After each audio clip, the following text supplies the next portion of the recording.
Hello, everybody, and welcome to episode 124 of Super Switch Headz, the premier Nintendo podcast on all of the internet. My name is David Howe. My name is Matthew Stoner. My name is Patrick Nisley. Oh boy, we got ourselves a very special guest with us this evening.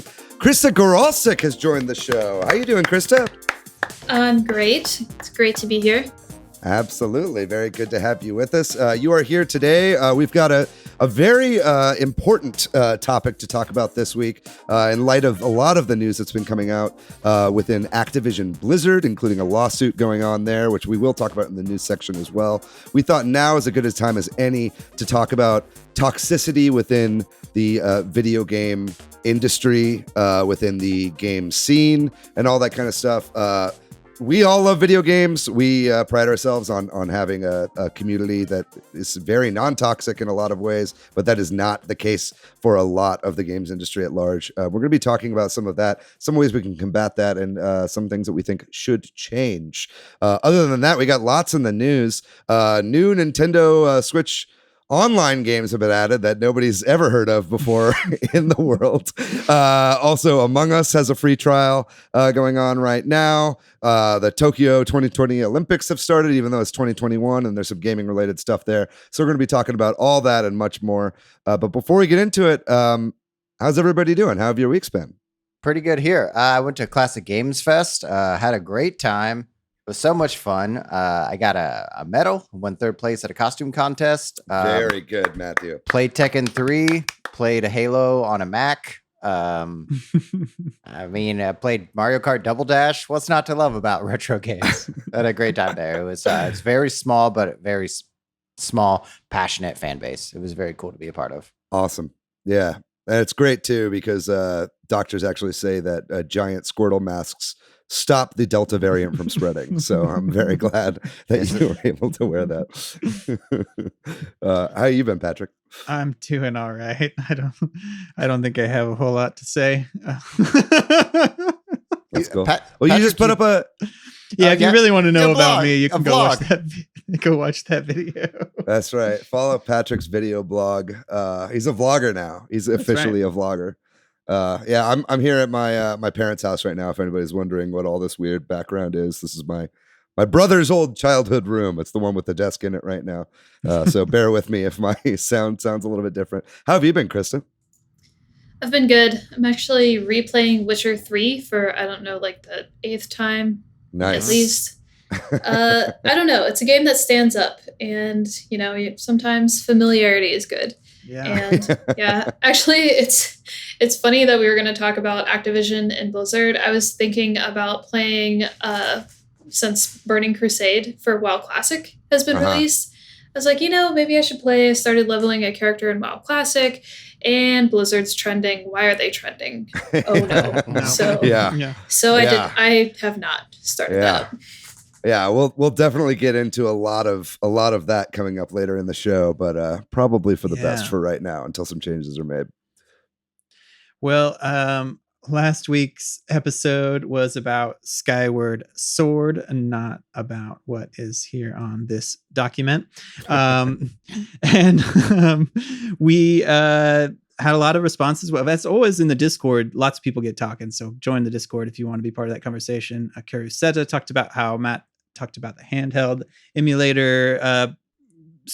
What's the word I'm looking for? Devices and experimentation you've been doing. I got a backbone. I'm sharing it on video for our podcast, folks. It's you put your smartphone in it, and it's a controller. It's nice. And he also mentioned that he and his kid played split Joy-Con Breath of the Wild. Emma clarified for us that all of the Skyloft Dians are bird references, which I had not put together. Thank you, Emma, for that. Like Groose is goose and yada yada. No, actually, Groose is chicken. Is that true? Yeah. With me? KSBOKC shared a nice picture of us on a real big screen.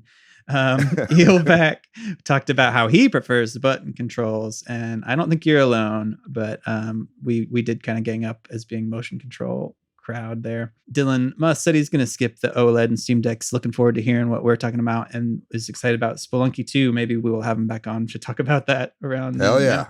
Yeah, so that's all of our shout outs. We'd love to hear from our listeners and viewers. Please, share your thoughts, share the podcast online, send us questions, and check out the Playing It Wrong sub podcast as well. I appreciate that. And Patrick's vlog. Yeah, there you go. And then, with that, we'll talk about the news and rumors we have to discuss this week. Y'all ready for this? Let's do it. All right.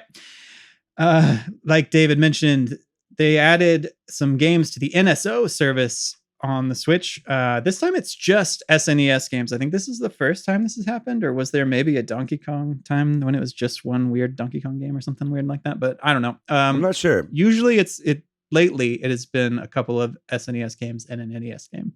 But this time they've run out of bottom barrel NES games to give us, and gave us 3, as David said, games nobody's heard of. Claymates, which in fairness, Jay Rios has heard of and was excited about that in our Discord. Mm-hmm. So this was for Jay. And then Jelly Boy, which is apparently just previously like a European release only. So that's kind of interesting, I guess. And a game called Bomboozle. You're shaking your head no, David. It's not that interesting. I don't find it interesting at all. I just have questions of how Jelly Boy's body works. He clearly has arms, but he has another arm that comes from his doesn't need stomach. those arms when you can just poke out. Yeah, it does not look right. Yeah. Anyway, Keep on moving, please. these games definitely feel like bottom of the barrel.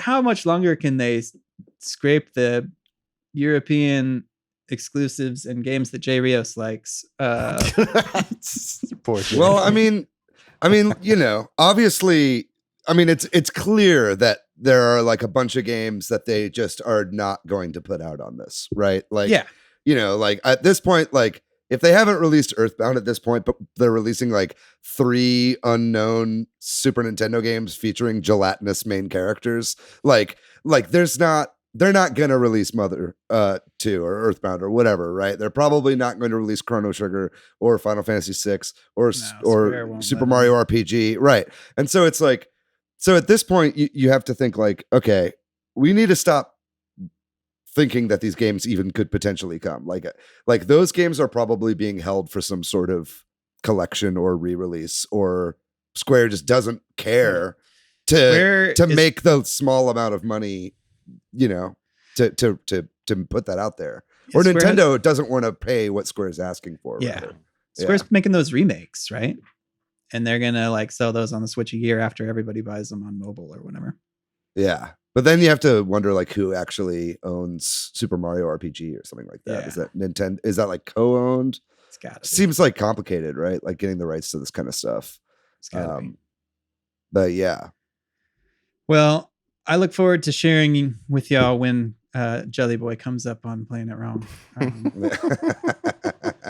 What do you think the next system's going to be? Do you think that they're going to do one in September? They've got to do something. Does that fit? Because it kind of feels like the well is so dry. It's so dry. To inject it. Might be. Maybe it's just like it's run its course. Like it's topped out at a $20 a year value with what we have right now. Yeah. I guess we should mention that there's some different ones in Japan, but it's not like you can play these if you don't read Japanese, right? Because Shin Megami Tensei If apparently probably has a lot of text. So yeah, it's impossible to play if you don't read Japanese. I don't know. I think that Game Boy would make the most sense to me to keep it at $20, but I just don't know why they haven't done that yet. Yeah. I guess because they don't have to. Yeah, I feel you. Unless there's anything else on this, another NSO bit of news.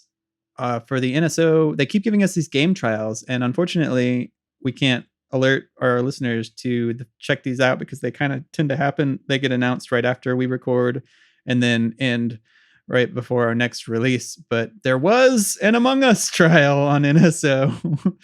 You could have tried it for free, but it's only like $5 anyway. Right? Something like that. Yeah. So they don't have this one on sale like they usually do for these games, but it's just nice to see more game trials happening with more regularity in all the regions, presumably. For sure. So I'm pleased to see that. But then to counter that and have some bad news, it sounds like at least in Japan, they've announced, or it's been data mined maybe, that the Wii U and 3DS eShop credit card option is going to be removed next year. So you can't buy things with a credit card or add a credit card maybe.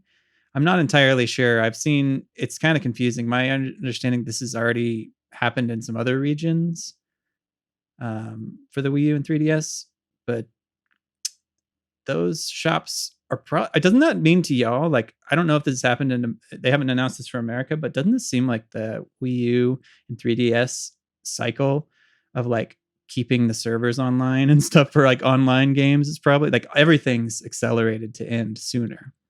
It feels like with those systems, they really seem to want to like push everything over to Switch, which is odd because like the Switch just has nowhere near the amount of like Nintendo right now, when people are asking like, how can I play like Metroid Fusion and those kinds of games, so like, well, go get a Wii U and buy it on the virtual console. And then like the official Nintendo thing is like, if they aren't made anymore, hurry. So yeah, they're like, find it at a pawn shop. You know what I mean? Like straight up, you know? And so it's like really odd that they're kind of pushing people towards these stores, but they're about to like remove the credit card option from Japan. It definitely seems like it's a sign of it being shut down pretty soon, right? Yeah, it does. So I guess if you want to buy Wii U games or 3DS games, I guess think about doing it sooner than later. Yeah. Krista, did you ever have a Wii U? No, I had the Wii, but I have a stack of 3DS games sitting downstairs that I just don't know what to do with. And there's even like a Shin Megami Tensei. I have like Devil Survivor Overclocked 2 or something. And I'm like, when am I ever going to play this again? I don't know. Yeah. It's possible, but I don't know. There's about 20 games that is just taking up so much space, but I'm like, do I sell these to a pawn shop so that, you know, whoever was pointed in that direction can go pick it up? You might be able to sell them and make money with these. Yeah. Yeah. No, I think like 3DS games are still like decently low value right now, but they are about to shoot up. You can feel like the bubble is in the process of inflating on those games right now. Yeah. I went through a phase where I was selling some games on Facebook Marketplace. It was like a pandemic hobby. I'm like, okay, what can I like flip for money? So apparently Tamagotchis are hot. Like hang on to those. Like they'll offer you like $3 to $5 and then turn around and sell them for 20 when they change the battery out. So hang on to your Tamagotchis. And there was just like random like Super Nintendo games I had, even like super old PC games. I'd see people like shuffle through them and be like, oh yeah, I could sell this at a convention. If it has like big nostalgia value, like they're going to scoop those up for sure. Well, and like that's only going to get like more intense if these like digital storefronts close as well. You know, it's like, that's what's really confusing to me about this. It's like, there really is a big like retro game bubble going on right now. And it's like, this is one of the only places to legally buy like quote unquote legal copies or new copies of these games, right? Is on these digital storefronts. So if they shut it down, like they're just pushing more people towards piracy and you know, and emulation and stuff like that. And so I really hope that they have something up their sleeve. You know, we talked about it a few episodes ago about some sort of like retro game pass, you know, with a lot of different systems on it, you know, some equivalent of that. Hopefully this is a sign that that's coming, but man, Nintendo going to do what Nintendo going to do. Yeah, I don't know, David. They did add Jelly Boy. So a lot of demand. And that goes for $530 on eBay. So yeah, who remembers Jelly Boy? Listen, one person in Idaho. Jelly Boy's Wikipedia page says Jelly Boy puts the player in the control of a jelly baby with morphing powers. What the fuck? You jelly baby? A jelly baby. You play as a jelly baby. Well, now I'm in. You had that ready to go for when you knew the inevitable. I knew you'd fucking know. I knew Jelly Boy would come back. Exactly. That's the improv. Matt, did you just throw up a video of Jelly Boy as we were talking about that? I wish. Think about it, video and podcast listeners. But if I'm purely speculating, like my hopeful side is saying This is Nintendo hopefully limiting some of their services so they can move their employees or their side of the business from these older, outdated technologies to newer ones. Yeah. But the pessimistic side says it's probably these credit cards. One of them in Japan is like a Suica card, which people use all the time for like transit. A lot of people are going to like contactless payments, and all of these physical payments are probably increasing in merchant costs. So it's probably to decrease some of the costs for maybe old merchant accounts or some trying to decrease expenses essentially. Right. And it has nothing to do with the consumer. No, That's a very thoughtful response that I completely am not into. I'm just kidding. That's the power of Jelly Boy. All right. No, let's do more fear mongering, Matt. Come on, please. Okay. Well, moving on. The Tokyo Olympics are happening, which, I don't know how everybody feels about that, but of note to this podcast is that they had an opening ceremony, right, where they used a bunch of video game music, in particular, like Japanese role-playing game music, to have a bunch of different countries come out to. Yeah.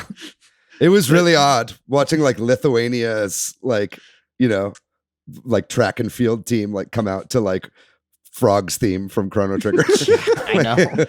It was very odd to see, but it was really cool also. I'm a big sucker for the Olympics, and like even though I'm like pretty much ethically opposed to this year's Olympics, I still can't stop watching it. It's like on all the time at my house, just because I love the Olympics so much. I think it's a fun time where you can just like be nationalistic and it's all right. Like, yeah, that might be one of my issues with the Olympics. I just think it's funny. I just think it's funny whenever like somebody like like really fucks up to just be like, you let your country down. I just find that funny to me. But anyway, I love seeing this stuff, and it's like obviously one of the many things that Japan is known for is video games, and on top of that, like video game soundtracks are just some of the best music ever written. So it's nice to see them recognized on such a global stage. So this just seems to be coming out today, but the Skyward Sword Joy-Cons have come out, and people have been taking them apart and have noticed that at least in some instances there is foam behind the stick area, right? Kind of like we saw I don't think we talked about this on the podcast, but there was a recent discussion about a sort of quick fix for some Joy-Con drift where you just kind of slide something behind the panel that has the stick to kind of lock it into place a little bit more. So maybe Nintendo is doing that on new Joy-Cons, and we'll see. It seems like, y'all jump in here, but right, my understanding is that doesn't solve drift, but it might make things last longer, or might make it work a little better, right? Like, because the sticks themselves have the problem of like little bits breaking and getting stuck in there and causing problems. Essentially, this fix is like when you have like headphones where the cord is like a little loose right at the connection point, but it works if you bend it. So you like tape it bent, you know what I mean? And like just keep the pressure on it. That's essentially what this fix is. But it sounds like that it helps, a lot. And it helps enough within Nintendo's own testing to where they've now started implementing this in the back end. Yeah, I'd be curious to see on the OLED models if all those Joy-Cons, especially the white ones, maybe have this as well. I bet they will, if they put these out for the Skyward Sword ones. I find it interesting that they said nothing about this. Yeah, because they didn't fix the root problem, right? It's like you said, it's putting tape on your headphones or whatever. But I mean, they've been having such bad PR with these fucking Joy-Cons and the drift that you think that they might be like, hey, we're at least doing something. I think it comes down to people just discovered it, like the issue we've talked about before, which is they can't admit that there's a problem, because if they do, then they're opening themselves up to a lot of liability. Yep. Yeah, I guess you're right. Anyway, I'm glad they've done something. We'll see if these work. I mean, like this is just kind of came out today that people were discovering this this Monday that we're recording. So it's like, well, it's going to take a couple months for people to really know if this is like helping the drift problem. So we'll see as this progresses. Well, Nintendo, just take out the foam and put in a couple of jelly babies and put them Nice. some jelly boys in your Joy-Cons. I don't know much about this one, but I know this is pretty new. Is it Variety that broke this news that there's a Pokemon Netflix series in development? This is not news, I guess. This is like a leak type situation. Variety has some sources saying that Netflix is making Pokemon, which means that Pokemon's gonna get canceled. No, I guess Pokemon Company's kind of separate from Nintendo. So, but this is a live action. Yeah. Show. Something you didn't really? say. This is a live action Pokemon series is in the works. And honestly, if it's Variety reporting this, like you can pretty much believe it. Like Variety Variety's not just like some entertainment rag, you know, it's like the entertainment rag. It's not some yeah. It's like they basically like, you know, they break all the big stories, especially at Netflix, and so they've got like lots of sources there. This is apparently being helmed by the creator and producer of Lucifer, that show. Do you like that show? Have you seen it? My wife watched it. I didn't. I might have caught a little bit here and there, but okay, gotcha. I haven't seen that show, so I don't really know much about it. But yeah, apparently it's going to be live action, kind of in the same sort of vein as Detective Pikachu. That sounds great. About that, you could. I'm a proponent. This is news to me. I mean, I'm a big fan of this. I don't know if this was ever discussed on the show. There will be Brawl, that series, that like live action series from 2009. It was it's super weird, but awesome. It was like a full feature length film of like people dressed up like all the characters from Brawl, and it was pretty dark since it was like pulling pieces, you know, from There Will Be Blood and I think like Hannibal and some other movies like that. So anytime someone brings up live action, like anything Nintendo related, my mind's like goes back to like Samus in like a bar dancing on a stage. I'm like, is everyone okay? But yes, I will be watching live action Pokemon, assuming this is real. I mean, being a bounty hunter, you can't pay all the bills being a bounty hunter. Sometimes you gotta do stuff on the side. Yeah, that's fine. That's true. Especially in a dystopian future. I mean, gotta make it work somehow. Yeah, after a space pirate eats your parents. I don't think we've talked about that more. I wasn't aware of that. That's like a fan movie project, I guess, or something that existed. Wow. I'll have to look into that, I guess. That, and then like I also, my mind always goes to like the fake, like I think IGN like shot like a Zelda, like a live action Zelda like trailer or something that has been passed around for years as like this fake trailer that was like for some April Fool's thing, right? But either way, I loved Detective Pikachu. I thought Detective Pikachu was a blast. You know, it wasn't like the best movie ever made, but as far as like how to utilize the Pokemon franchise within a live action setting, I thought it worked really well. And I thought visually the movie was an absolute treat. Like I thought the Pokemon just blended really, really well into the world. And so, you know, if this means that they're going for more of a traditional Pokemon story that is more serialized, like in it, like would be in a series, then I'm all for it, man. I think like, you know, it feels like Pokemon Detective Pikachu is like kind of a proof of concept of like, hey, we can do this. We're going to base it off this very story-based game. That's a one shot, right? But then now they're like, okay, we have the technology. We know people will be into it. Maybe Netflix is the right route for this. And it makes me feel good that it's Netflix too, because you know that they'll just like throw money at anything. So hopefully they just pour a bunch of budget into this and it looks really good. This warms my cold, dead heart. So I used to wake up at like 5:30 a.m. and that was the only time they were playing like the Pokemon cartoon series on TV, like on cable. And I'd be like, yeah, like I can't wait. Parents are like, this is the only time we've seen you out of bed, like before 10 a.m. I'm like, but now with Netflix, I know. Now with Netflix being like, for sure. I'm like, finally.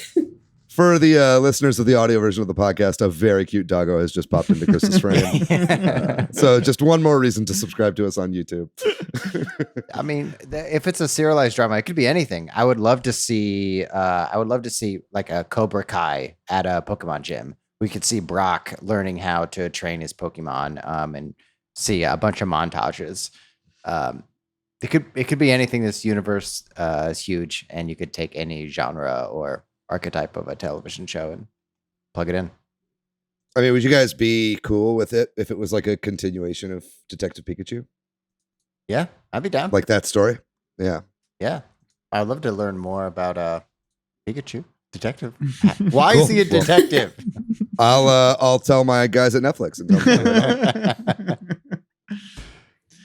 All right. So I think it was roughly a year ago. Y'all correct me if I'm wrong. That what we refer to as the Nintendo gigaleak began, and in continuing to happen, they just have dropped some more information from this. Another round or so of leaks here, showing off a bunch of different various Nintendo things in development, including one of the big things that's been passed around is the Sheik game, which we've heard of through other sources and leaks over the years. But there's a lot of concept art from that, some other like planned and canceled games and that kind of thing in this as well, and I think some early Wii remote concept stuff too that's shown up.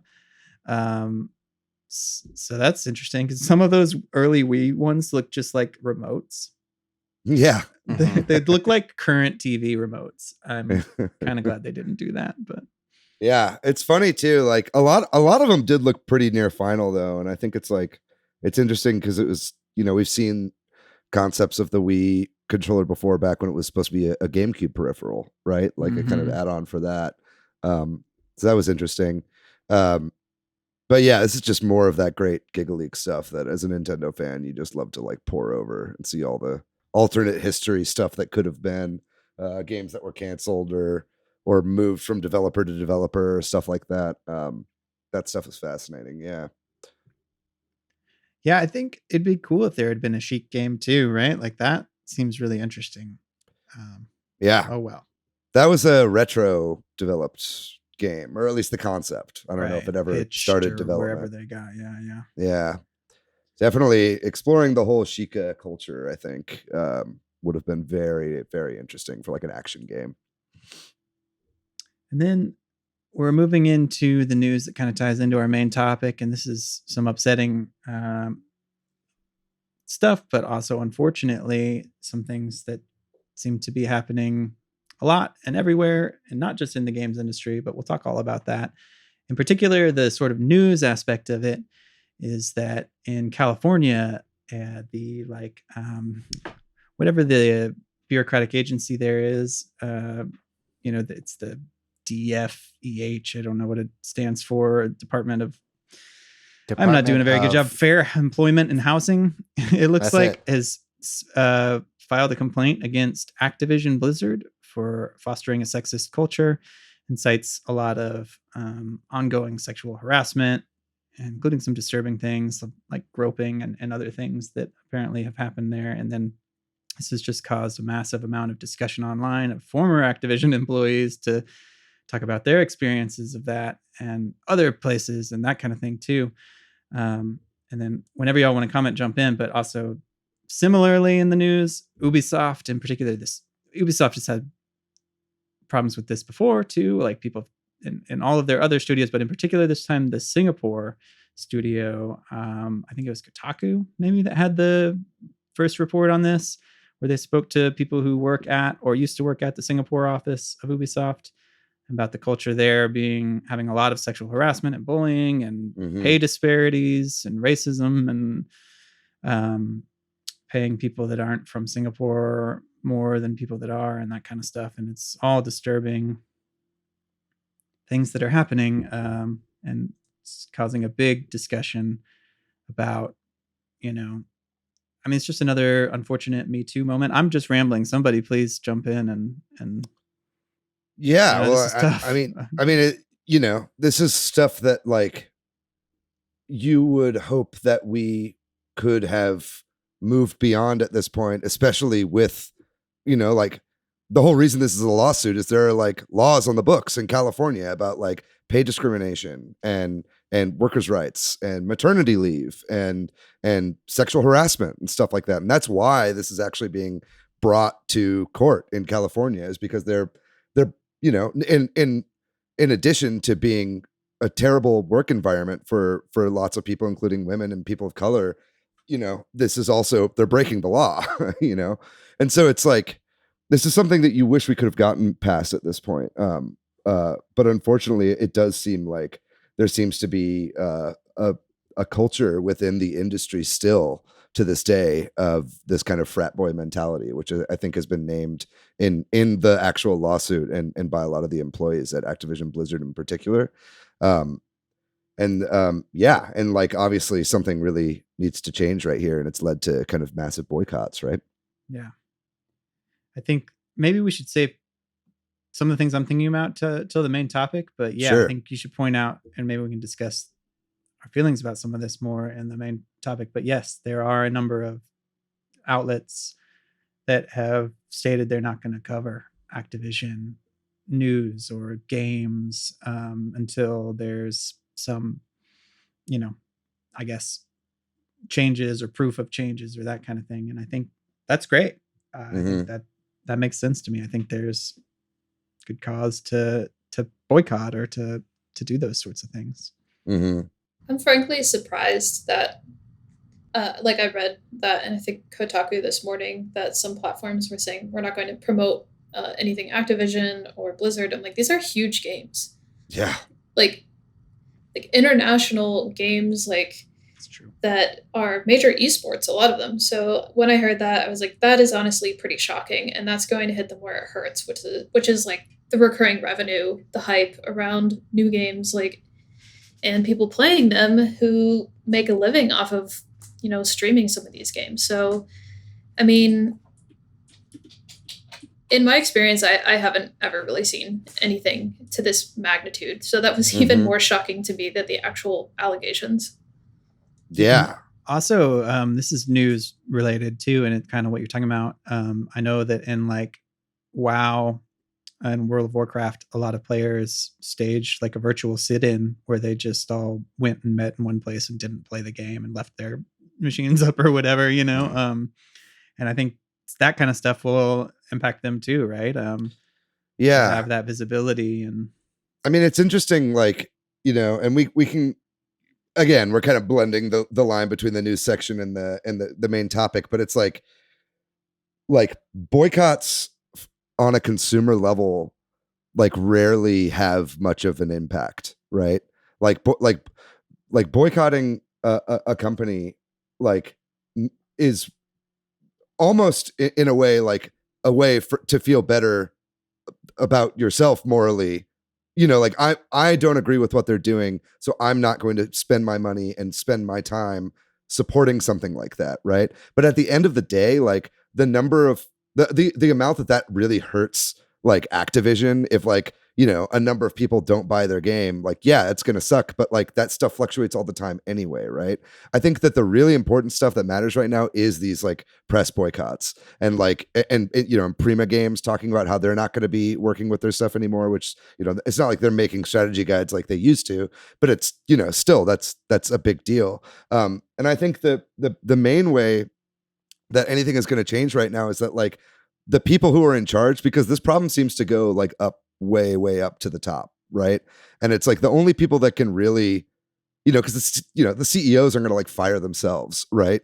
So it's like really the board are the people that need to be swayed right now to actually make substantive change at these companies. Because we've read I don't know if you guys have read their releases that the press releases they put out since then. Yeah, it's just denial, right?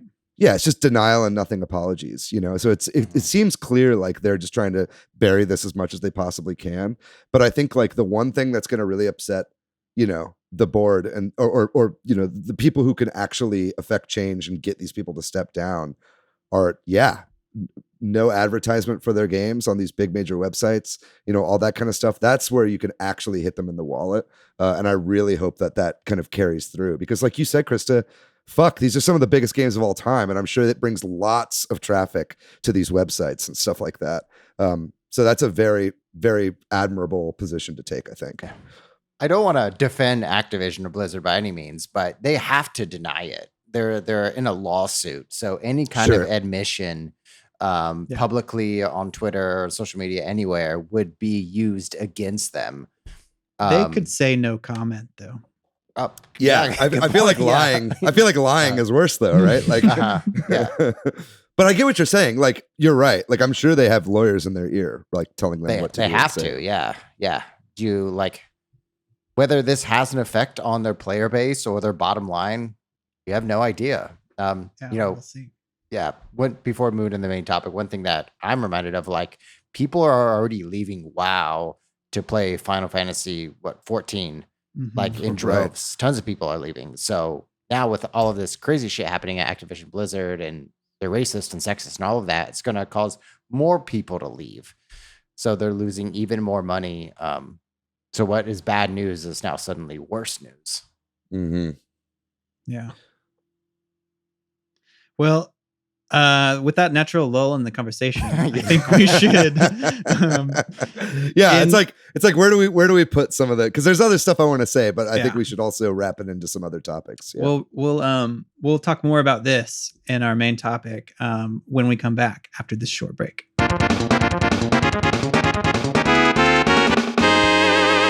All right, so we are back, and this week we are talking about toxicity in games, in both game studios and online games and fandoms and that kind of thing. It's depending on how far we get. We're kind of doing a big bird's eye view of this and sort of an overview and sort of leaping off from our discussion about Activision and Ubisoft, and maybe we'll start there. I know we kind of like had a lull in the conversation and stopped. We can talk about sort of big moments in the history of sexism in games or whatever, like Gamergate. But is there anything that maybe somebody had in mind they wanted to make sure to say, kind of based on what we were talking about, or anything more top of mind right now about Activision or Ubisoft or the coverage or that kind of thing? I'll start if nobody does. Yeah, go for it. Well, one thing I think it's always tricky with situations like this is I actually know somebody that I met from my game writing class who is a woman and works at Activision, and I'm not trying to talk about what they do, but they're awesome, and they shared some of the work they do there, and it's really cool. And it's a weird situation. Like what I mean? Like by boycotting, it's one of those situations where like I would like to know what they think. You know what I mean? Like, is it hurtful to them if people boycott, or is that helpful to them, or that kind of thing? Like, 'cause you don't want to hurt people who work at places, but at the same time, like, we don't want to have exploitative places, right? That's maybe a bigger conversation than this too, but it's something that I was thinking about a little bit. No, totally. It's super. That's super messy, right? Like, I've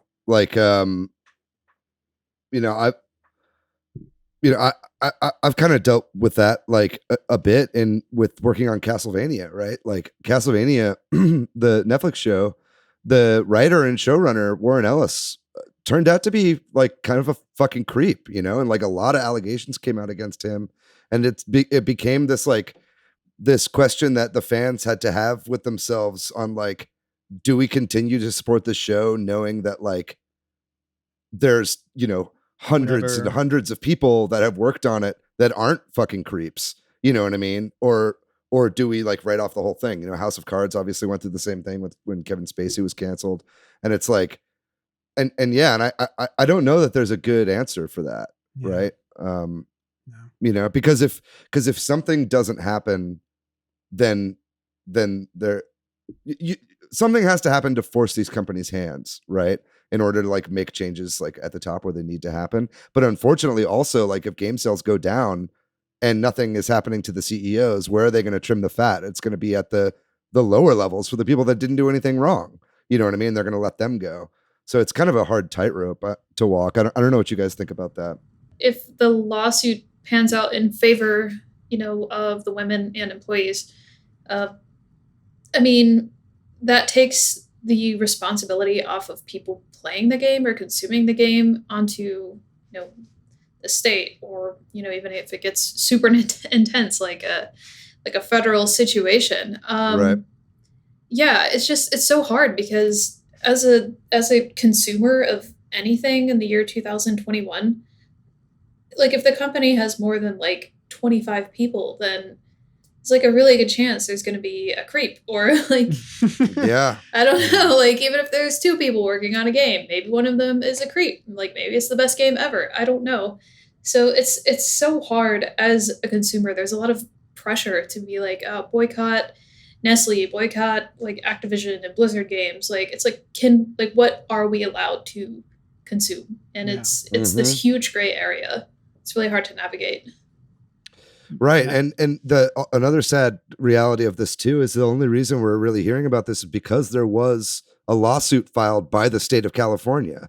Like this kind of stuff happens all the time, like all the fucking time. And not just video games, in every industry. Right. But it seems that video games is particularly hit by it, just from stories that I've heard. And it's like how much is this happening in other areas that we're just not hearing about? And then also, like, if ramifications come to Activision and they have to deal with it, will that have a ripple effect to other companies who are then just trying to avoid a PR shit show, or just trying to excise, some of the bad people from their work environments? Yeah. I mean, I think it makes sense that toxicity is so prevalent in the gaming industry, like specifically. It's also, I mean, yeah, it's kind of bad across tech. I think the closer people identify with a brand, like the more up in arms they're going to be. And what is a video game? It's not even a brand. It's something that you interact with and you enjoy with your free time. Mm-hmm. And of course, like if it's just this coalition of art. It's like music, 2D, 3-dimensional art, a story. It's something that you can co-op with people. It brings people together and gives a lot of people, a lot of joy. And if something doesn't start going their way, then of course they're going to get a lot more upset than, if Progressive had like a sexist lizard. I don't know. So Right. they'd be like, that sucks. Never mind. But yeah, of course. Like I have like a very personal tie to a lot of Blizzard games. Like I played World of Warcraft for years. I played Diablo 3 a lot, and I really enjoy those games. So it's incredibly disappointing to hear this, but I am also not surprised at the same time. Mm-hmm. Yeah, just to like kind of zoom out just a little bit, like what we're talking about is the downstream impact of these choices that happens all the way up at the top. So it impacts all of us who are gamers, but all of us who like make money on the coattails of all of these properties, all the streamers, all of the people that make podcasts like us. There's a big impact there. And second of all, like how can we as consumers make ethical choices? The larger question is, can we even make ethical choices at all? In the consumer mind frame. In the consumer mind frame. I think like I'm reminded what hit me close. I don't have a lot of friends in the gaming industry, but I remember when like the Michael Jackson documentary came out, and I have a lot of friends who are wedding DJs. And so there was like a lot of people who were like, never, don't play Beat It, don't play Thriller at my wedding. But then other couples were like, yeah, they don't care. And so will a wedding DJ happening in a wedding happening in Austin, not playing Michael Jackson, will it have really any impact? Or will even a small impact, if it affects 1 or 2 people, does that still matter? I would say, yeah, it matters on a smaller scale, but maybe not necessarily to dictate change on a larger scale. Right. I like that. And I just want to, I think, reiterate something, or a couple things that were kind of discussed and kind of frame some of the things we're talking about. Two things jumped out to me. You said, Krista, like if there's 25 people, then one of them is probably a creep. I think that's a great point, right? Like this isn't just games industry. This is world problem. Like we have people who are sociopaths or whatever, like sometimes seek out positions of power, or people who are abusers seek out positions of power and that kind of thing. And that's an issue that humanity has to deal with. I don't know. I'm rambling a little bit here, but yeah, like anytime there's a big company, man, I really hope that there's good policies in place, and it doesn't seem like there are at these companies.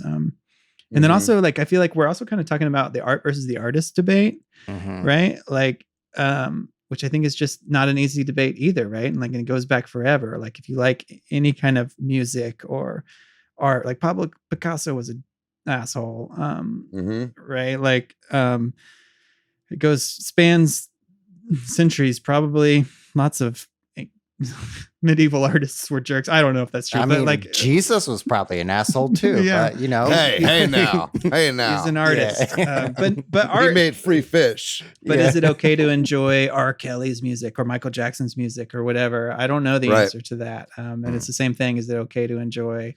Right. Well, there's the whole question of like I mean, you know, that's something that I was taught in like in doing like theater and production and movies and stuff like that. Is like it's yours up until the point where you present it or put it out there, and then all of a sudden it belongs to the audience, right? And so I think, you know, just in terms of that, I've always thought that, you know, it's like, you know, am I going to feel guilty like every time I like find myself tapping my foot to like a Michael Jackson song? No. Do I feel a little weird? Yeah, but it's like not worth beating myself up over it. You know what I mean? At the same time, if Michael Jackson's still out there and he's still causing lots of problems and he's still ongoing doing this stuff, and me listening to his stuff is actively going to support that, then that's going to be like a different conversation that you have to have with yourself. It kind of like depends on like how impactful like your enjoyment of the entertainment like is to the like hurt of other people. You know what I mean? And that's like a question you don't want to have to ask yourself, right? Like, it sucks that we're in that situation at all. But unfortunately, this has always been the case. And it seems like unless we make major changes, it's not really going to stop anytime soon. Yeah. I'm it's getting really heavy. Guide us, Patrick. Guide us. Well, I was about to guide us to an even darker place for a moment, but I think, you know, I just think like any small impact, if you want to make an personal ethical choice, if that's not shopping at Amazon, if that's not shopping at Frito-Lay's or PepsiCo or Nestle, that's great. I fully support that. I think it's hard. It's difficult when you try to make those ethical choices for yourself and apply them to others. And there are varying degrees of what the ethical choices are. We're on computers right now, which is mined off of precious resources. Usually, that's the kind of stuff I was going to start to get into. We can like we're talking about go like down this everything we do it's kind of is on the hole. backs of like the rest of the world, and yeah. I mean, the United States, right, is like stolen land. I mean, you know, we're kind of getting beyond the scope of this, but it's true. Let's figure it out. Let's do it. Gonna make my own chips in my own backyard. But I think, right? I think that there's a link between I don't know what you want to call it, justice for gender equality and justice for racial equality and justice for indigenous people and all this kind of stuff. And that's where it starts to, once you start to like, it gets deeper and deeper.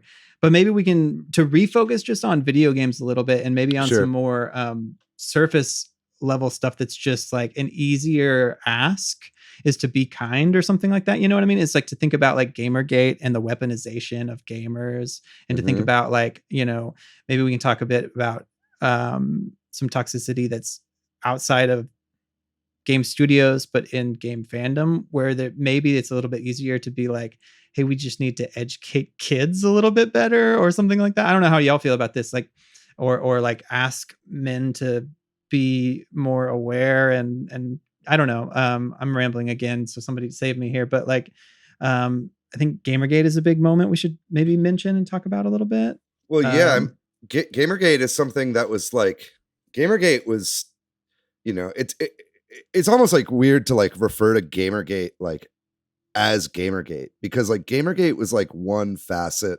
of a huge movement of just like what has been fostered on the internet other than all the positivity of the internet, You know what I mean? I feel like there's like two sides to the internet, right? There's like the free sharing of knowledge and expression and appreciation of entertainment and all that kind of shit that is what the internet was like promised as, right? But then it also like just became this like cesspool of like incestuous like hate fucking, like, I don't know, that's not a terrible way to put that, I apologize, but it's like, but you can take a straight line from like, you know 4chan and Gamergate and all that stuff and like draw it all the way out to like Trump and the modern, like GOP and like troll culture and shit like that.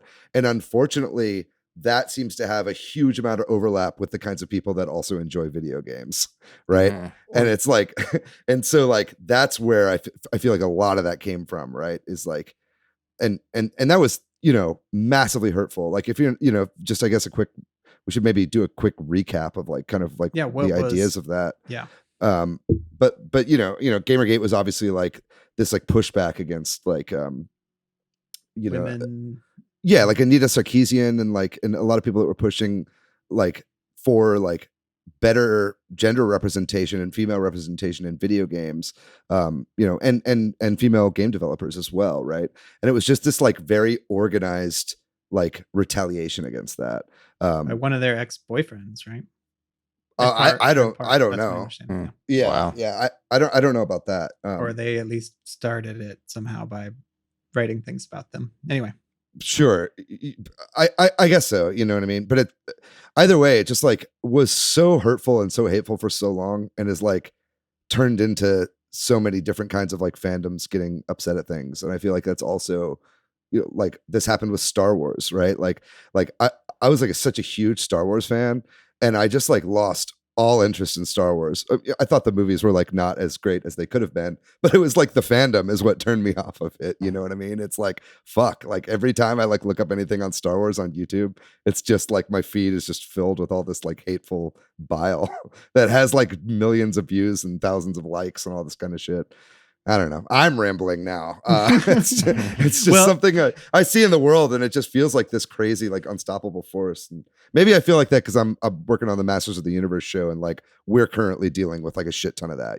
Just like that this entitled like neckbeard, like fucking incel, like YouTubers stuff. That's total side note, but the new Masters of the Universe, awesome, and I was so surprised and so pleased by the direction it goes, and I don't want to spoil anything for anybody watching it, but thank you for saying that, Patrick. But we'll talk maybe more about that in the what we've been playing section, but sure. I don't want to dominate this conversation, but something you said that kind of jumped out to me too was you kind of hinted at the representation of women in video games, which is another thing I think that is maybe an act that we can talk about that's a little bit lower or whatever level that makes more sense to like push back against the sexualization of like female video game characters, or the over sexualization or whatever you want to call it. That like I saw a really interesting tweet by an artist who was at Insomniac, and he talked about the new Rivet character from Ratchet and Clank and how he's no longer there, but how there was a push by a lot of the people on the team to sexualize that character a lot more, and that there were women on the team, and that he was like the only male, I think, and I might be wrong about the exact facts, but he was kind of talking about how we were like, why does she need to be more human sexual whereas Ratchet just looks like a animal thing, like you know what I mean, like it just doesn't make sense. Why does every female game character, and we're seeing better representation of that, but I think that's another place you can support, we can talk about, we can try to push for better I don't know. I'm rambling now too. Yeah, it was gonna be a lot of rambling on this. A lot of rambling on this. I think like this is happening in the Olympics right now. Just moving aside from video games, it's like Germany, all their gymnasts are wearing full leotards because like their costume designers and their countries of origin wanted them to wear like these sexy outfits, and they've always been that way, and so they're kind of protesting having full leotards. And like, yeah, they're in the fucking Olympics. Let them wear whatever they want. And like protest. I think that's a great way to do that.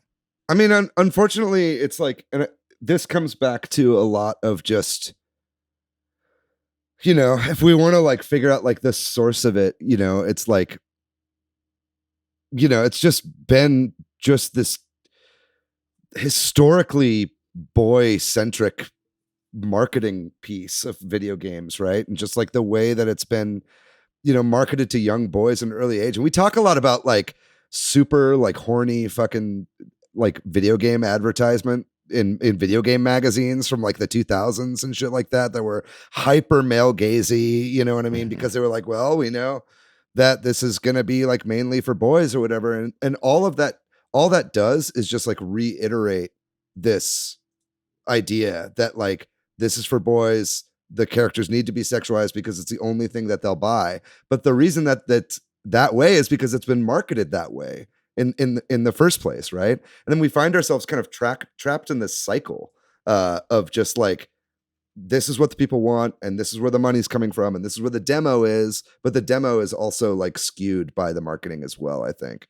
And I don't know if that is making any sense, but I'm and trying to point out the kind of source of this and why it continues to be a problem. That seems to be part of the issue. Yeah, I think, David, what you're saying is like there's the responsibility from the advertisers. They are making the conscious choice to hypersexualize women in ads. And then also like gamers are also responsible for their own behavior. Even though they're kind of like ingesting all of this sexist advertisements, that they're also held responsible for their own choices, even though they're highly influenced by these advertisements.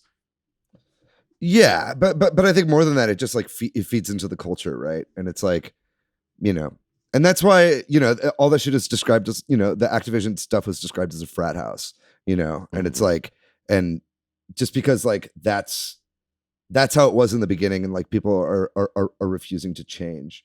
And I think that this stuff, like, I don't know, I just think so much needs to happen at the top ends of things. And I think that we put so much like we all need to be better as people and as consumers and like support the things that we want. And people need to treat each other better with better respect. They need to speak up when they see shit, right? But it's like, that's only going to do so much. And like people, that's like the whole point of the Me Too movement, right? Is like, the whole idea of that was like this huge, and and again, I'm a fucking white man talking about this, so please tell me if I'm out of line. But it's like, as I understand it, the whole point of the Me Too movement was like, we need to like cut some things out that we know are huge institutions but are problematic, and it's a culling process of like, we need to get this shit done now so shit will change in the future. You know what I mean?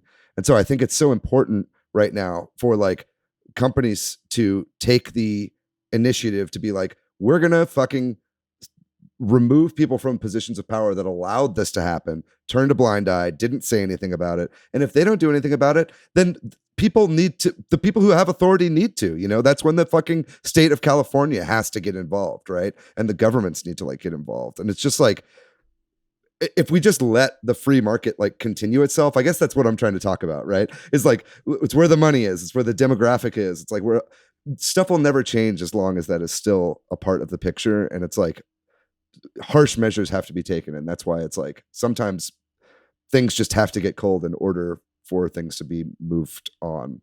I don't know. Anyway, that's, I hope that made sense. Oh, this is a good rant. Yeah. Thank you. Appreciate it. I'm here for it. Yeah. If I take a couple steps back, I think there was a lot of good content there, but like the super sexy, almost like caricature sexy, like beach volleyball ladies, that stuff, like, yeah, it exists. It's out there. I think it got to a point where it was so ridiculous. People were like calling out even like DreamWorks. They're like, why does a fish have to be sexy? It's weird. Like, like no one's into that. Like, and people, there's groups for everything on the internet. Yeah. No one's into that. So yeah, they started getting called out. They're like, this is weird and we don't want it. But then I felt like there were games for me. Like growing up, there wasn't always just 100% sexy games. And there's a huge percent of the population of gamers who are women who just like, or guys that aren't squawking. They're just like, I'm having fun, like playing Spyro the Dragon, and there's no like sexy fish or sexy dragons or like any beach volleyball going on over here. We're just I'm just gathering gems and having a really good time. Might play some DDR later. I don't know. So the older I got, the more I was like, I mean, I always feel like there's games for me. And the only time where it started to be a problem was when I was playing co-op games. I noticed like I did not want to speak into a mic because people would be like, "Are you a girl?" I'm like, okay, once it starts getting like beyond like a LAN party and it's like out there in the internet, it's just like there's no form of policing. And if someone starts acting up, like it doesn't like there's really no form of retribution for that. And I think that's why it's like such sweet, weird justice when people are like, we found out like who the doxer was and reported them, or like who called in a SWAT team and reported them. But that's, I mean, I feel like the instances of actual justice getting served are so low that people are like, I'm anonymous. I'm on the internet. And I don't want the pendulum to swing so far the other direction where like everyone has to watch everything they say all the time. And we're all, our actual identities will be tied to like a database at like Activision Blizzard, so they know who we are, which they already do. Right.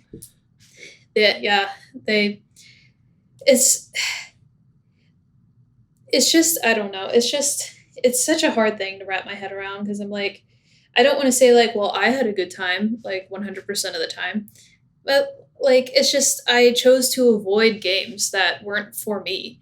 And then naturally over time, I think the fact that a lot of women do play games, we're getting games like Horizon Zero Dawn that are really good and have like strong female leads that aren't over sexualized. Yeah. So yeah, I mean, I think if we're going to talk about the free market, like there is this entire market of women who are like, yeah, I want to play games, like, and I will consume it. I'm not going to like consume those games because I just have never spent money on that.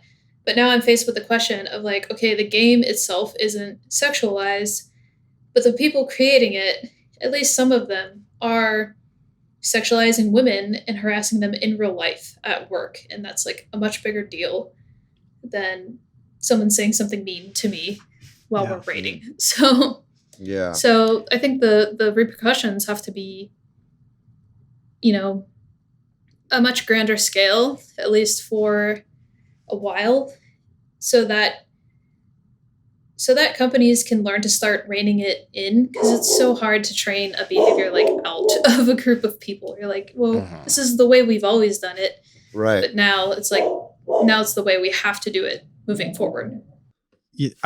Some things that you said that I wanted that made me think of some stuff too. Like, first off, I think it's awful that women can't, like that there are such toxic online games where as soon as a woman talks, there are, boys, men, whatever, that are like, are you a girl? And then like that make that a big thing. And that is a shitty part about video games, right? Like that's one of the shittiest parts about that's the big toxicity of online multiplayer games, and it sucks.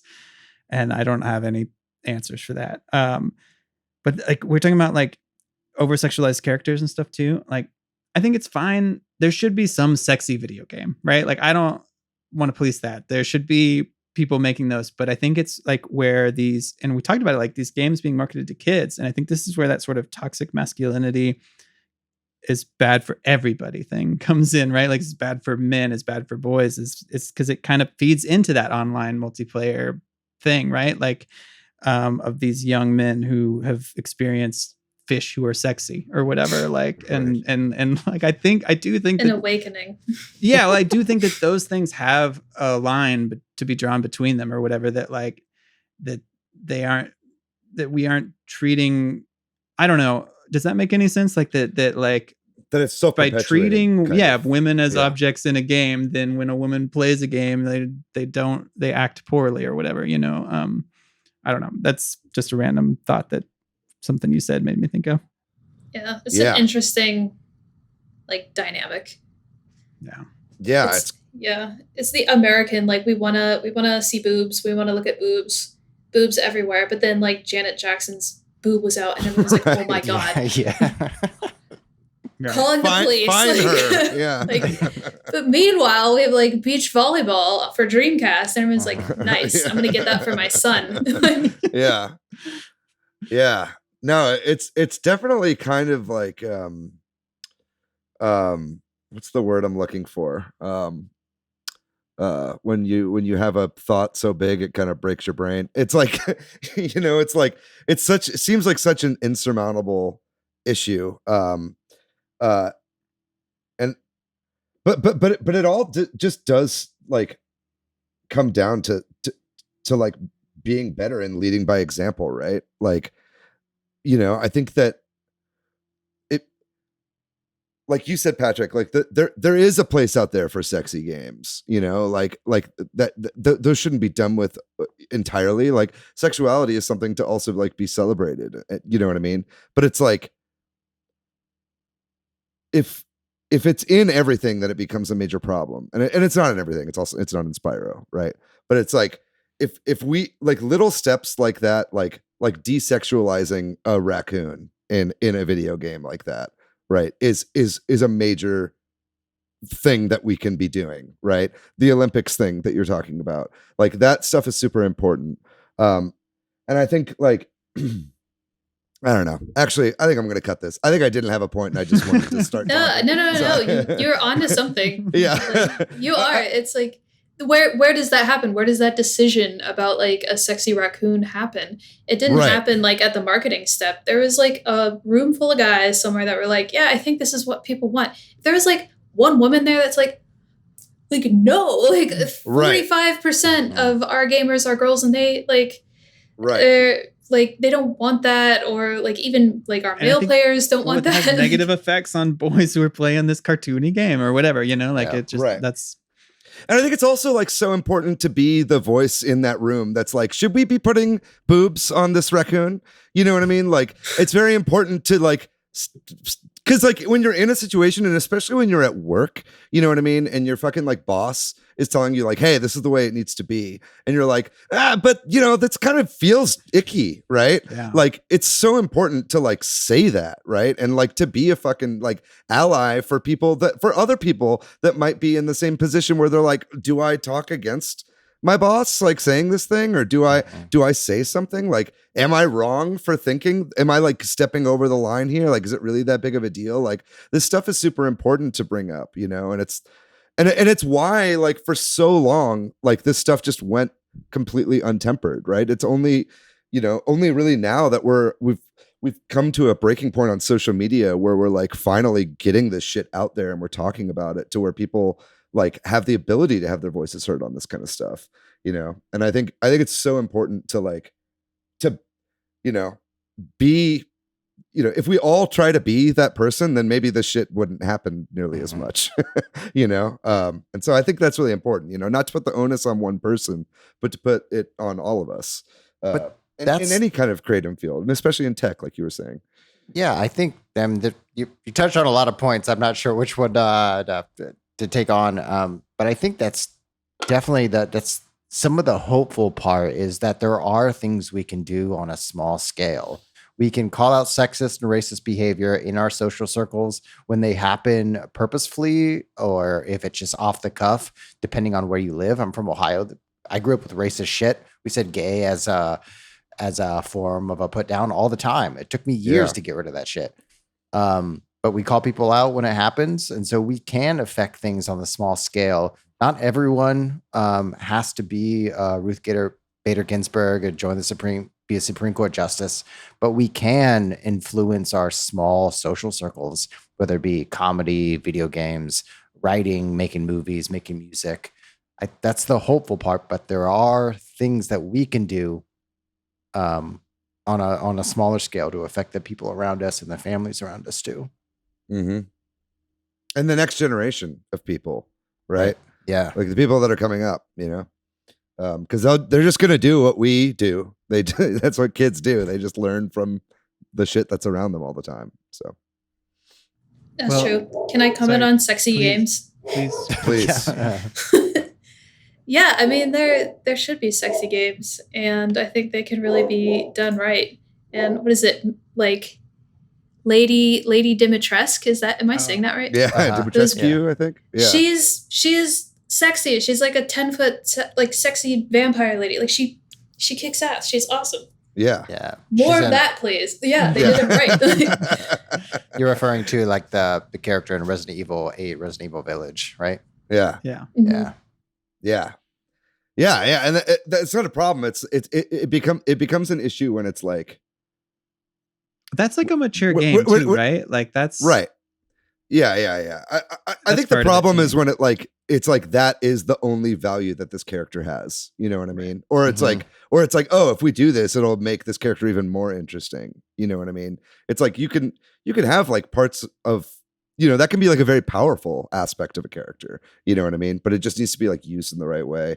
Yeah, I think was it Capcom makes Resident Evil games? Yeah, I saw like a really cool YouTube video where they had like the voice actress for Lady Dimitrescu like read horny tweets, and it was so funny. Like she addressed all this stuff head on, and we can handle some of these pretty serious issues with humor. Like I don't know, I think it's smoothed over a lot of that sort of thing, but I don't know. I'm not saying that we should just, make a joke about Activision and be like, well, that's just, how they are. Right.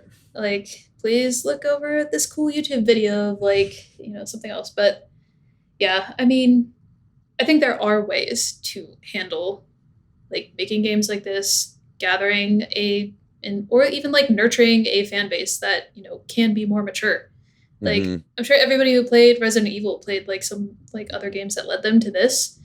And hopefully like a mature, well-rounded gamer as an adult, like we all are here. It's very helpful. Yeah. Well, I think we've talked for a while, and obviously this is way bigger. We didn't even talk about some things about toxicity and certain fandoms and that kind of stuff that was on the notes. And we scraped the surface of a terrible thing and that kind of thing. But we should probably move on. But I want to give everybody a chance if there's anything that was on their mind to say, or a closing thought or anything like that before we wrap up and move on. Okay, I'll say one thing. I think that and this is kind of part of the reason that I wanted to do this episode again recently, was like watching like E3 this year was like really difficult for me. Like not like watching E3 itself, but like watching these streams and having like the chat playing and just seeing this like overwhelming fucking toxicity in the chat, like was really, really disheartening. And it like made me almost like ashamed to like be a gamer. You know what I mean? And it's like, I don't want to fucking feel like that, especially when I'm like watching panels on like representation in gaming and like about all these companies being like, we've made like an absolute effort to like to hire not just out of this like group of people, but from all sorts of people, and talking about how important it is to have that diversity like in the creative space. And then just seeing the chat just being the most vile fucking spewing shit I've ever seen. Like it is like so fucking disheartening at times.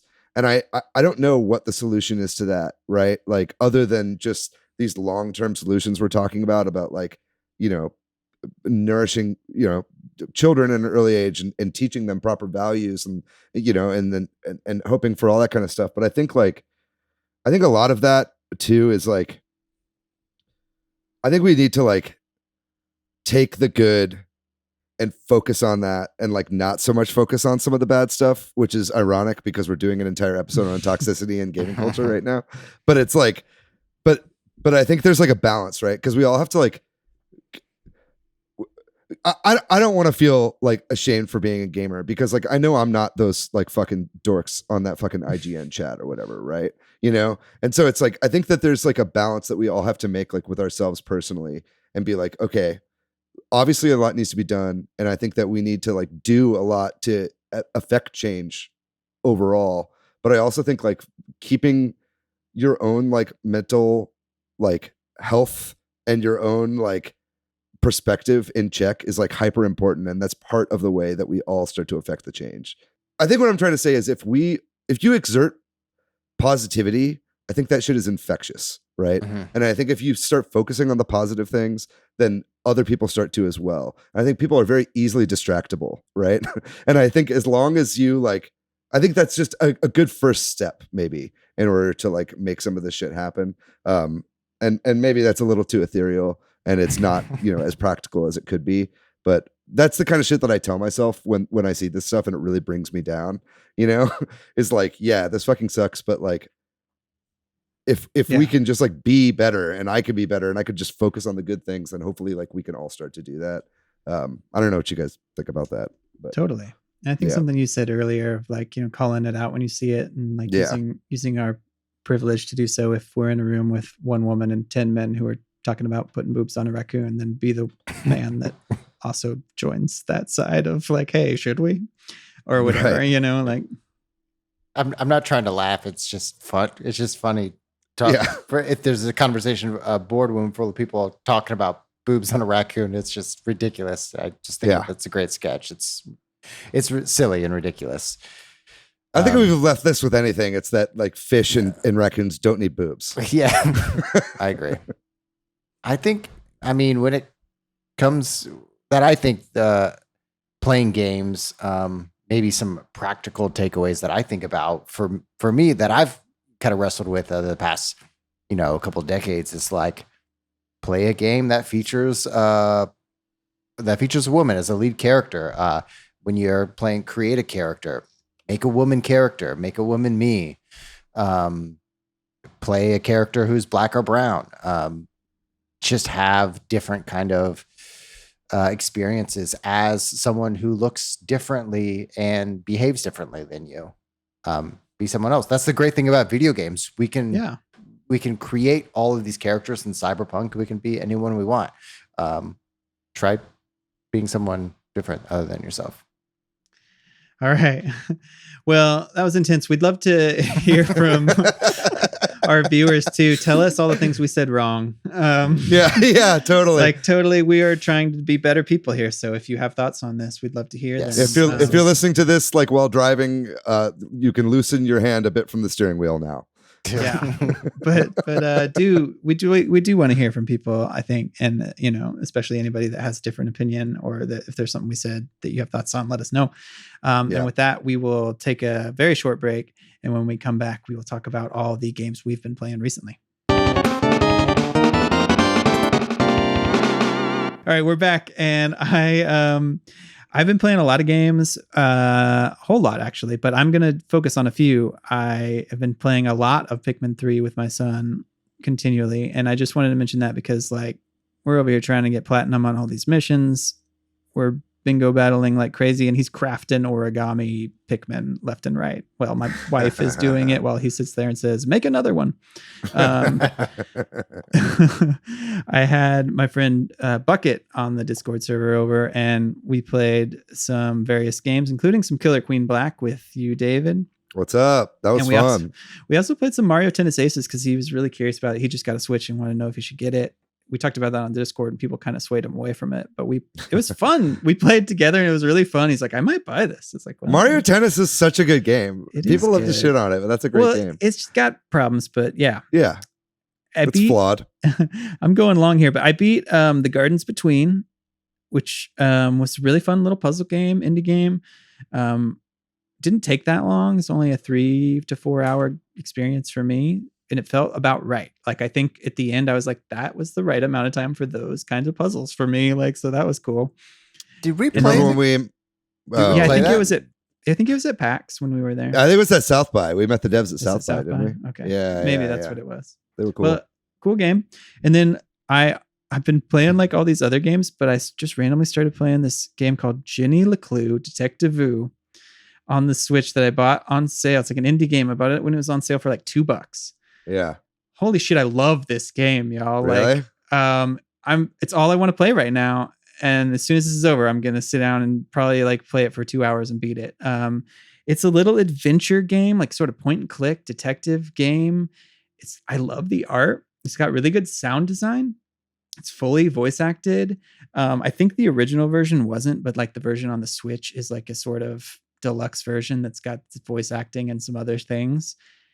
It's super fun, and I'm super into the story. It's got a really interesting story. Like, I've been playing like God of War and like Skyward Sword, and like those are great gameplay games, but is anytime I have a moment now, I'm like, I want to play Jenny the Clue.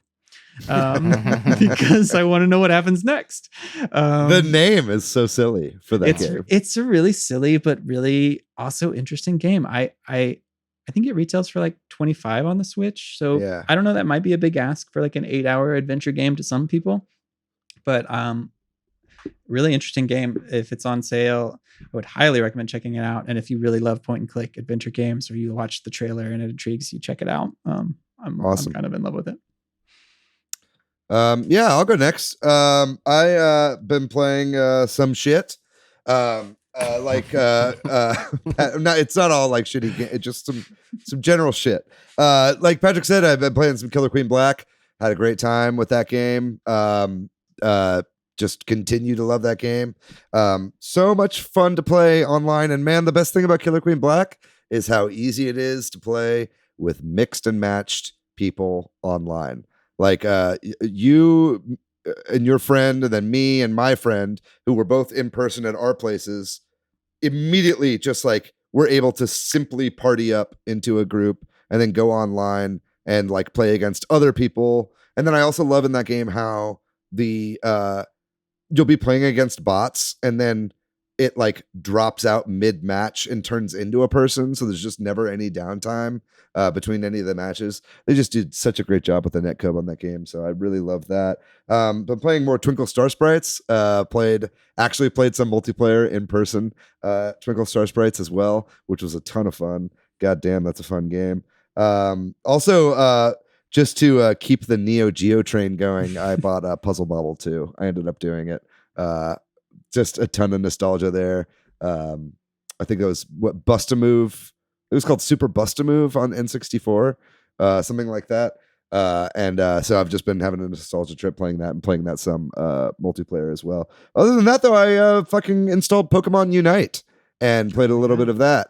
And man, I really enjoy that. I'm not like too huge into MOBAs. I've played a few of them, namely like Awesome Knots, I think, is the one I played the most. It's kind of like a Smash-like MOBA. It's like more side-scrolling. But Pokemon Unite is really fun.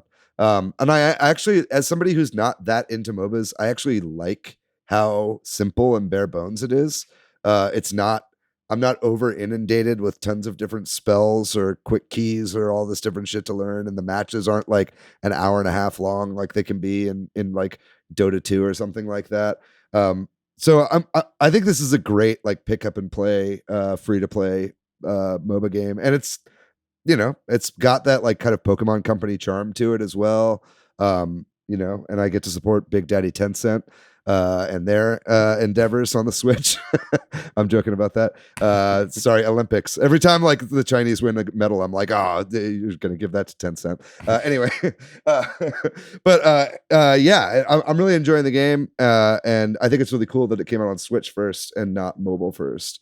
Yeah, so if anybody wants to play Pokemon Unite with me, I'd love to join a five person squad. A lot of people on Discord are playing that too, right? Yeah, I think so. Our Pokemon channel is like blowing up with people playing Unite. Yeah, I haven't squatted up with anybody yet. I've just played random matches, but I also have won every match I've played so far. So get me on your team. Mm-hmm. What about you, Matt? Yeah, I'll go next. I bought a PS5.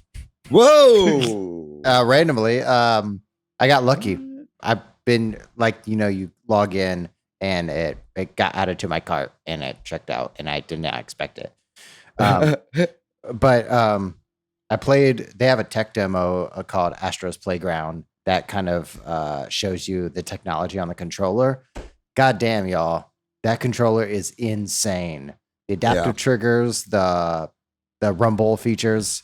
That whole experience is like a love letter to PlayStation, and I don't get nostalgic for PlayStation as a brand at all, but it was something else. Yeah, it was crazy. Then I thought I lost all my saves, and I did not get any sleep last night because I lost. I thought I lost 5 years worth of PS4 saves. I was devastated. But you did not. I did not. I got it recovered this morning, but. So can't wait to go over all that again once you get a Switch OLED and try to transfer everything over. Yeah, jeez. Oh my gosh. Can't even tell you the stress. It could have been free. Yeah, I know. It was so stressful. But then I've been playing some other retro games. I played through all the way through Mega Man X4 on the Mega Man X collection. That was great. And then right. And since I'm into soccer, I've been playing Mario Strikers. Oh yeah. Nice. And also Mario Strikers Charged. Very good. Very good. It's a litany of games that I've been enjoying. Yeah. Krista, how about you? What have you been playing?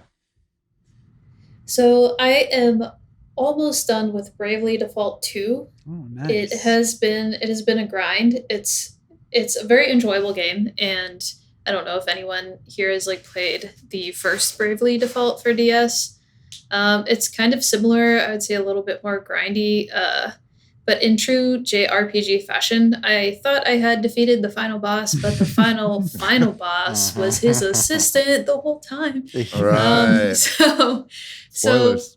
yeah, I mean, it's obvious from the jump. It's like very cartoony, and the best part about the game is the voice acting. They really went ham with the voice acting in this game. I feel like they gave just creative license to the voice actors, and so far I've logged like a gentle pirate accent, like British. We have Scottish and Irish, Russian, Arabic, and just regular American, and vaguely French. Like this is just, a smattering of accents across the board where they're like, go nuts. And it's like, I love it. It's so good. Krista, I'm sorry to interrupt you, but you were very much pleasing a big portion of our listenership. Like David and Matt and I don't really play a lot of JRPGs, it feels like. But we have a big contingency on our Discord that do, and they loved Bravely Default, and they talked about it a lot. And you just spoke to them. Thank you. Sorry, finish what you were saying. I just wanted to let you know that like that's much appreciated. Yes, it's a really good game. I've been enjoying it a lot, and I'm almost at the end. I made myself a promise. I said, okay, I need to get this game done before I buy either Hades or Pokemon Snap, because those are next on my list for the Switch. And other than that, I mentioned I was replaying Witcher 3 again. Right. CD Projekt Red hosted like a virtual WitcherCon a week ago. I don't know if anyone watched, but it was kind of cool. Like Trivia and Henry Cavill came out and did an interview, and he's such a cool guy. Like, he's a hardcore gamer. Yeah, seen videos of him like building machines, like his own PC and everything. So he's a really good guy. Other than that, I have like a weird obsession with this phone game called Bloons Tower Defense 6, and it's like it's just a tower defense game. And the following in this game, there's like hundreds of thousands of people that play it, and I know this because they will host events. And I thought I was pretty good at this game because I play it like every day. And I've been playing it for years. I played like Bloons Tower Defense 5 and 4, like in college. And they had like a browser version of the game. We would play it until the browser crashed because the levels just keep going. But I did like a rally event the other day, and they're like, congratulations, you placed 28,400. I was like, oh my God. Like, oh no, I'm terrible.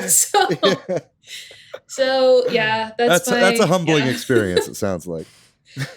So highly recommend if you want to get embarrassed about like your ability to pop balloons with like they're all monkey towers, but it's really cool. I don't allow myself to watch any like YouTube videos about like meta about this game because I want to enjoy it. So I've gotten too meta about certain games, and I'm like, I don't think I'm having fun anymore. I'm just doing math. So right. Did you ever play Kingdom Rush or Kingdom Battle Rush or whatever? That's another tower defense game like that I got into for a while. I don't know.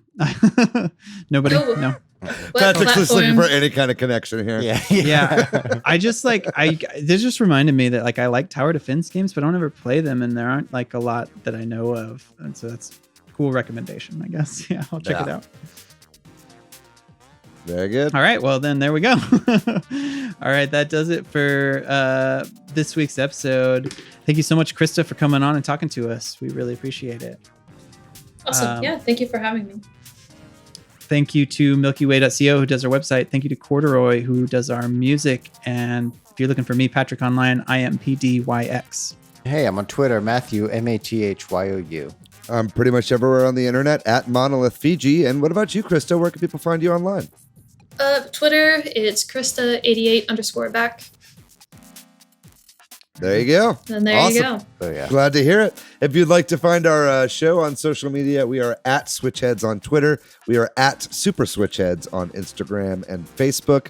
And then also, like has been plugged here for the past couple of weeks, join our Discord. It's awesome. You can talk about Bravely Default 2 there as much as you want. No one will ever judge you for it. Hey, I'm going to join now. Yeah, absolutely. You Hey, should. if you want to talk about Xenoblade Chronicles 2, I would love to talk more about that. In fact, people were talking about Fire Emblem so much on our Discord that I made them their own channel where they can just talk about Fire Emblem spoilers freely without judgment or consequence. So if that sounds interesting to you, make sure you check us out. Our Discord link will be in the description of this video or podcast link. And then, of course, we also have our Facebook group as well, which is another bustling community full of great people. There's some intersection between the two groups, but they're also two individual groups. What is that? We've got two communities? How lucky are we? Ladies and gentlemen, thank you so much for listening to this episode on toxicity and gaming culture. Hopefully we did an all right job with that one. If you, like Patrick said, please leave a comment below, hit us up on Discord, send us an email with your thoughts. What do we say wrong? What do we leave out? It's such a huge topic of discussion, and there's a lot to delve into there. And if this is the kind of stuff that you guys are interested in hearing us talk about, there's certainly more that could be talked about as well. And hopefully we get to a better place pretty soon with a lot of this shit. And I hope this lawsuit goes well as well.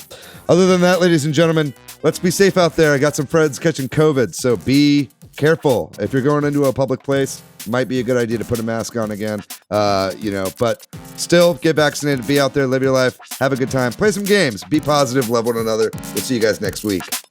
Bye-bye.